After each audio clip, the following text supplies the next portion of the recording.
It's your man Jay Graves Report, and welcome to the College Football Weekly Preview, Week 14. Y'all know how we get it in, so let's get it in. Previewing the top 5 ball games of the weekend, so let's get right to it. Now, first ball game. Let's go down to the first ball game. We got the Big 12.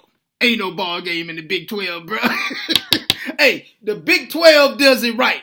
The Big 12 only has 10 teams in the conference, bro, so they play 9 conference games. Everybody touches everybody. So Oklahoma won the Big 12 championship last week when they beat the brakes off of Oklahoma State Cowpokes. So there's no ball game for them. Oklahoma just sits in the cut, waits on the rest of these boys to do what they got to do this weekend. Now, let's go out to the first actual ball game. We're going out to the Pac-12. We got number 20, USC, goes out to play number 7, Stanford. Now, here's the deal. USC shows up. They went 8-4. You got to give USC props because at the beginning of the season, they had Steve Sarkisian that couldn't get rid of that bottle. That dog was out there staggering around like Fred G. Sanford. How do a boy just show up to practice lit and everybody know about it and then they try to cover it up?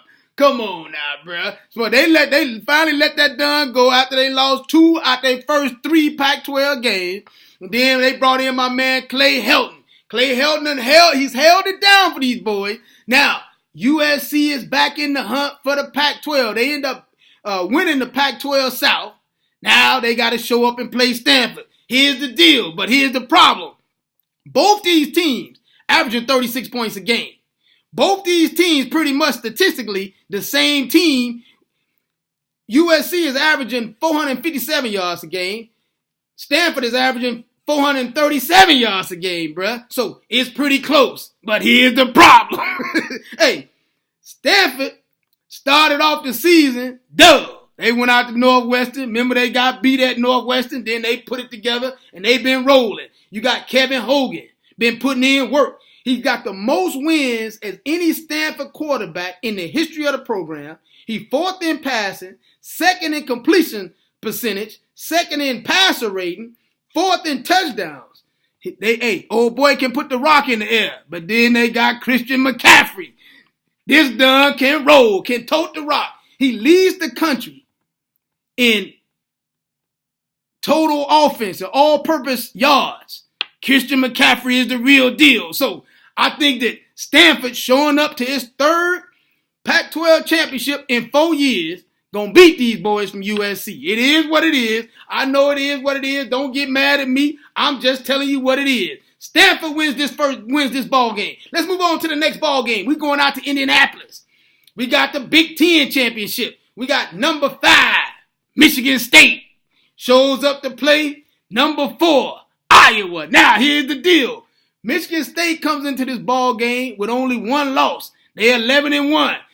Everybody thought when they was dull out at Nebraska and lost that ball game, they were out of it. Now, I know boys was upset that the done ran out of bounds, then came back in, caught the rock. They was playing some sandlot football out at doggone Nebraska, beat them boys. Now, don't get mad at the refs.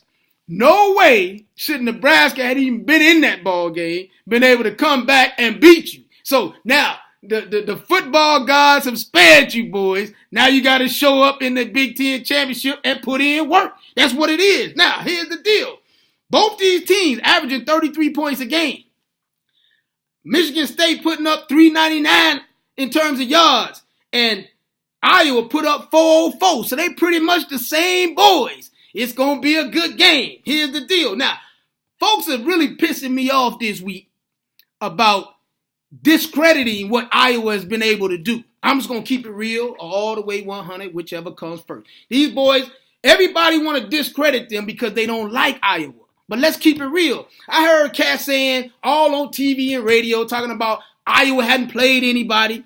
Iowa didn't play all the good teams in the Big 10, etc. Iowa plays the conference the way everybody's conference is set up. All the conferences are set up because they play championship games. Everybody doesn't play everybody. That's in the Pac-12, the Big 10, the ACC, and the SEC. That's just the way it works. Now, Iowa plays on the Big 10 West. So Iowa plays Northwestern, Wisconsin, Nebraska, Illinois, Minnesota, and Purdue. It is what it is. But if they win all these ball games, they get to the Big Ten championship, and they beat the cat on the other side of the ball, they win the championship. That's no different than any other conference, bruh. Now, all you boys are hollering and screaming about what Iowa's doing.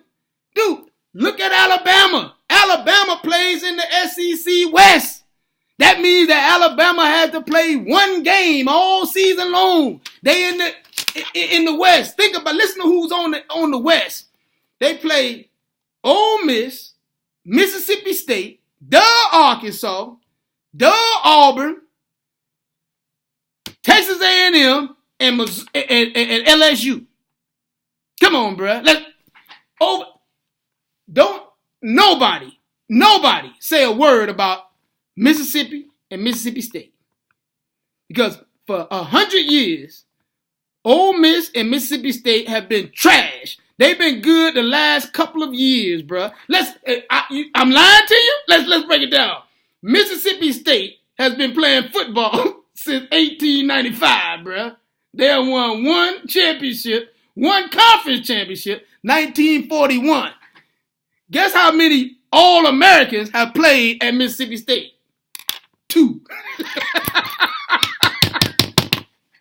They got 2 All-Americans in over 100 years of football, bruh. Stop telling me about what Alabama is playing. Then you go down to Ole Miss. Ole Miss ain't won a conference championship since 1963, bruh. Stop it. And then you got Arkansas. Arkansas ain't been no good since doggone Spitting Lou Holtz was there. Come on now. And then you got Auburn. Auburn had won a championship since 1959.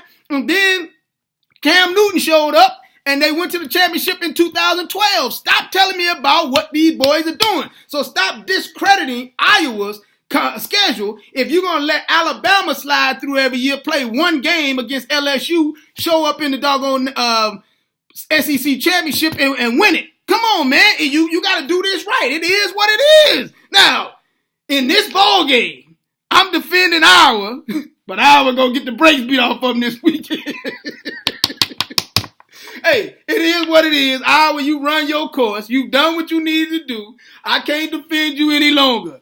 The Michigan State Spartans and Connor Cook gonna come in there and tear these boys apart. Now, Connor Cook, y'all just can't go out there and be dull and make me look bad. But I'm going with Michigan State in this ball game. Now, let's go down to the next ball game. We're going down to Atlanta. We got number 18, Florida, comes into the joint. They've only lost one ball game, bro. I'm just trying to say. Now, they go in to play number 2, Alabama, who's also just lost one ball game. Let's move on to the next ball game. No way, hey. Florida's going to get the brakes beat off of them in this ball game. I just wish that they could just not even show up. Like they get a flat on the highway, bro. Don't even show up to this ball game because it's going to be bad. See, everybody in America just heard that you don't have no offense. When you show up on Saturday, boys going to see you don't have no offense. You showing up against the best front seven in America. Best front seven in America. Florida got one of the worst offenses in history. These guys have the number 100th ranked offense in total offense. They ranked 80th in scoring offense. And then you show up against and play the best front seven in America, dude, it's going to be a train wreck. They're going to drag these boys up and down the field. Derrick Henry, you might as well give that done the Heisman Trophy on Saturday because he's going to put up about 300 yards on these boys. Let's move on to the next ball game. Now we're going out to the ACC. This the joint I want to talk about, bruh. This is the game that everybody needs to show up and watch. We got number 10, UNC, North Carolina Tar Heel. No, it ain't basketball season, bruh. It's football season, and these boys are balling. They come in the game 11-1. They show up to play the number 1 team in the country, the Clemson Tigers. Now, here's the deal. They averaging 41 points a game. They rank 16th in the country in yards at 495 yards per game. These boys can do work, and they score quick. Then you got Clemson coming in, averaging 37 points a game, putting up 502 a game. Here's the deal. Clemson has a defense out this world. They got boys like Shaq Lawson, leads the country in tackles for loss. Then you got B.J. Goodson and Ben Bolwell, combined for 324 tackles, with 22 of them behind the doggone line of scrimmage. Hey, these boys can go to work. But here's the X factor, and here's the problem for the Clemson Tigers. Defensive coordinator Brent Venables. Now, I know a lot of you boys don't know who Brent Venables is, but I know him all too well. This is the Dunn that was the defensive coordinator for Oklahoma for years. Remember, every year OU show up in a big doggone ball game and get blasted. The defense just fall apart. Brent Venables was running our defense. I'm picking North Carolina to upset these boys and go on and play for a national championship. Now, a lot of boys are like, how you going to put North Carolina in the national championship? Think about it, bro. North Carolina walks into this ball game 11-1, playing in the same conference as Clemson. They mess around and beat Clemson. Now they 11-1. Their signature win is against the number one team in the country.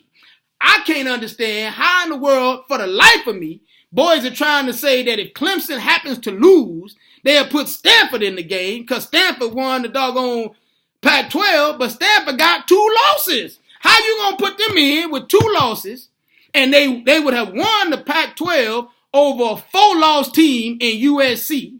And then I hear boys on radio, ESPN, some of these duns. I don't even know how these dudes got jobs. Because then they start talking about Ohio State getting in the game. How can you put Ohio State in the 14 playoff if Ohio State didn't even win the Big Ten?